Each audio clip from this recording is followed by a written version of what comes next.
ಬಂದಿದ್ದೀರಿ. ಈ ಕಾರ್ಯಕ್ರಮದ ಅಧ್ಯಕ್ಷತೆ ವಹಿಸಿ ಕಾಂಗ್ರೆಸ್ ಅವರು ಕುಡಿಯಕ್ ನೀರು ಕೊಡ್ದಿರ ನಮ್ಮ ಹತ್ರ ಖಾಲಿ ಚೆಂಬ ಐತೆ ಅನ್ನೋ ಲೆಕ್ಕಾಚಾರದಲ್ಲಿ ಅವರು ಅವ್ರದೇ ಇದನ್ನ ಬಹಿರಂಗ ಪಡಿಸ್ಕೊಳ್ಳೋದಕ್ಕೆ ಕಾಸು ಕೊಟ್ಟು ಅಡ್ವರ್ಟೈಸ್ ಹಾಕಿಸ್ಕೊಂಡಿದ್ದಾರೆ.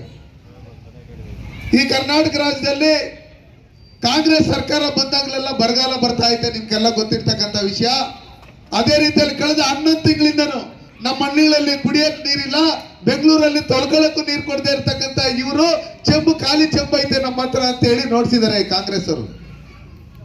60 ವರ್ಷ ನಮ್ಮಗಳಿಂದ ಓಟ್ಗಳು ಹಾಕ್ಸ್ಕೊಂಡಂತ ಈ ಕಾಂಗ್ರೆಸ್ ಅವರು 60 ವರ್ಷದಿಂದ ದಲಿತರನ್ನ ಉದ್ಧಾರ ಮಾಡ್ತೀರಿ, OBC ಅವ್ರನ್ನ ಉದ್ಧಾರ ಮಾಡ್ತೀರಿ, SC ಅವ್ರನ್ನ ಉದ್ಧಾರ ಮಾಡ್ತೀರಿ ಅಂತ ಹೇಳಿ, ಹೆಣ್ಮಕ್ಳು ಉದ್ಧಾರ ಮಾಡ್ತೀರಿ ಅಂತ ಹೇಳಿ ಏನು ಉದ್ಧಾರ ಮಾಡಿದ್ದೇನಿಲ್ಲ. ಅವ್ರ ಮನೆಗಳನ್ನೆಲ್ಲ ಉದ್ಧಾರ ಮಾಡ್ಕೊಂಡು ಇವತ್ತು ಇಡಿಯವರು ಇನ್ನೊಬ್ರು ಮತ್ತೊಬ್ರು ಬಂದು ನಿನ್ಗೆ ಎಲ್ಲಿಂದ ಬಂತು ಕಾಸು ಅಂತ ಹೇಳಿ ರೈಡ್ ಮಾಡಿ 2 ದಿನ ಲೆಕ್ಕ ಹಾಕ್ತಾವ್ರ. ಅವ್ರ ಆಸ್ತಿಗಳು ಎಷ್ಟಿದೆ, ಎಲ್ಲಿಂದ ಬಂತು, ನೀನು MLA ಆಗಕ್ಕೆ ಮೊದಲು ಎಲ್ಲಿತ್ತು, ಎಷ್ಟಿತ್ತು ಆಸ್ತಿ, MLA ಆದ್ಮೇಲೆ ಇಷ್ಟೆಲ್ಲ ಆಸ್ತಿ ಬಂತು, ಯಾವ ರೂಟಿಂದ ಬಂತು, ಏನ್ ಗಿಡ ಹಾಕಿದ್ದೆ ನೀನು, 2,000 ರೂಪಾಯಿ ಬರೋ ಕಾಸು ಗಿಡ ಹಾಕಿದ್ದ, ಇಲ್ಲ 500 ರೂಪಾಯಿ ಬಿಡೋಂಥ ಕಾಸು ಗಿಡ ಹಾಕಿದ್ದ ಅಂತ ಹೇಳಿ ಈಗ ಕೇಳ್ತಾ ಇದ್ದಾರೆ.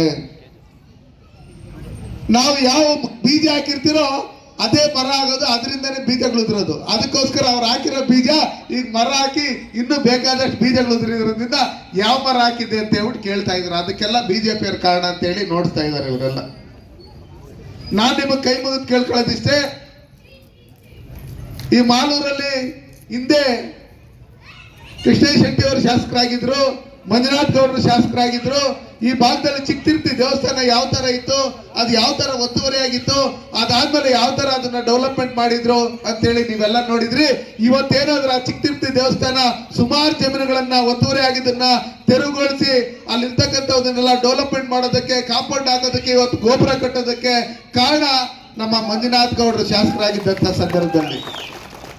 ಅದಾದ್ಮೇಲೆ ಅವ್ರ ಜೊತೆಲಿ ನೀವು ಈ ಭಾಗದಲ್ಲಿ ಇರ್ತಕ್ಕಂಥ ಸುತ್ತಮುತ್ತಲವರು ಇರ್ತಕ್ಕಂಥವರೆಲ್ಲ ನಾವು ಎಲ್ಲ ಜೊತೆ ಸೇರಿ ಪಕ್ಷಾತೀತವಾಗಿ, ಜಾತ್ಯತೀತವಾಗಿ ಕೈ ಜೋಡಿಸಿರೋದ್ರಿಂದ JDS, ಕಾಂಗ್ರೆಸ್ ಎಲ್ಲರೂ ಅವತ್ತು ಮಂಜುನಾಥ್ ಗೌಡರು MLA ಆಗಿರಲಿಲ್ಲ. ಚಿಕ್ಕತಿರ್ತಿ ದೇವಸ್ಥಾನಕ್ಕೆ ಏನಾದ್ರೂ ಮಾಡಬೇಕು ಅಂತ ಹೇಳಿ ಬಂದು ಹೊಸಕೋಟೆಯಿಂದ B ಕೋಟೆಗೆ ಹೋಗುವಂತ ರಸ್ತೆ ಇವತ್ತೇನು ಡಬಲ್ ರೋಡ್ ಆಗಿದೆ. ಅದು ಹಿಂದೆ ಯಾವ ತರ ಇತ್ತು, ಸಿಂಗಲ್ ರೋಡ್ ಇತ್ತು. ಅದಕ್ಕೆ ಕಾರಣ ನಮ್ಮ ಹಿಂದೆ ಕೃಷ್ಣೇಶ್ ಶೆಟ್ಟಿ ಅವರು ಮತ್ತೆ ಮಂಜುನಾಥ್ ಗೌಡ್ರೆ ಕಾರಣ. ನಾನು ಇವ್ರನ್ನ ಕೇಳಕ್ ಇಷ್ಟಪಡ್ತೀನಿ, ನೀವು ಶಾಸಕರಾಗಿದ್ದೀರಿ, 2ನೇ ಸಲ ಶಾಸಕರಾಗಿದ್ದೀರಿ, ಏನ್ ಈ ಮಾಲೂರು ತಾಲೂಕು ನೀವು ಏನ್ ಕೆಲಸ ಮಾಡಿದಿರಿ ಅಂತ ಹೇಳ್ಬಿಟ್ಟು ನಮ್ಗೆ ನೋಡ್ಸ್ಬಿಡ್ಬೇಕು. ನೀವು ಲಕ್ಕೂರ್ಗೆ ಏನ್ ಮಾಡಿದಿರಿ ಅಂತ ಹೇಳ್ಬಿಟ್ಟು ನೋಡ್ಸ್ಬಿಡ್ಬೇಕು, ಚಿಕ್ಕತಿರ್ತಿಗೆ ಏನ್ ಮಾಡಿದಿರಿ ಅಂತ ಹೇಳಿ ನೋಡ್ಸ್ಬೇಕು, ಮಾಲೂರು ತಾಲೂಕು ಟೌನ್ಗೆ ಏನ್ ಮಾಡಿದಿರಿ ಅಂತ ಹೇಳಿ ನೋಡ್ಸ್ಬೇಕು. ಅದನ್ನ ಬಿಟ್ಟು ಇವತ್ತು ನಾವು ಹೇಳ್ತೀರಿ ಪ್ರತಿಯೊಂದು ಗ್ರಾಮಗಳಲ್ಲೂ ಹೆಣ್ಮಕ್ಳ ಮಾನ ಪ್ರಾಣ ಕಾಪಾಡೋದಕ್ಕೆ ಸನ್ಮಾನ್ಯ ನರೇಂದ್ರ ಮೋದಿ ಅವರು ಸ್ವಚ್ಛ ಭಾರತ್ ಮಿಷನ್ ಅಲ್ಲಿ ಇವತ್ತೆಲ್ಲ ಗ್ರಾಮ ಪಂಚಾಯತಿ ಮೆಂಬರ್ಗಳೆಲ್ಲ ನೀವಿಂದ ಇದ್ದೀರಿ, ಎಲ್ಲ ಹೆಣ್ಮಕ್ಳೆಲ್ಲ ಇದ್ದೀರಿ, ಗ್ರಾಮ ಪಂಚಾಯತಿ ಅಧ್ಯಕ್ಷಗಳೆಲ್ಲ ಇದ್ದೀರಿ. ಹೌದೌದು ಆಗಿದೆ. ಎಲ್ಲ ಇವ್ರಿಗೆಲ್ಲನೂ ಶೌಚಾಲಯ ಕೊಡ್ಬೇಕಂತೇಳಿ ಮಾಲೂರು ತಾಲೂಕಿಗೆ 27,000 ಟಾಯ್ಲೆಟ್ಗಳನ್ನ ಕೊಟ್ಟಿರ್ತಕ್ಕಂಥ ಕೀರ್ತಿ ಸನ್ಮಾನ್ಯ ನರೇಂದ್ರ ಮೋದಿಜಿ ಅವ್ರಿಗೆ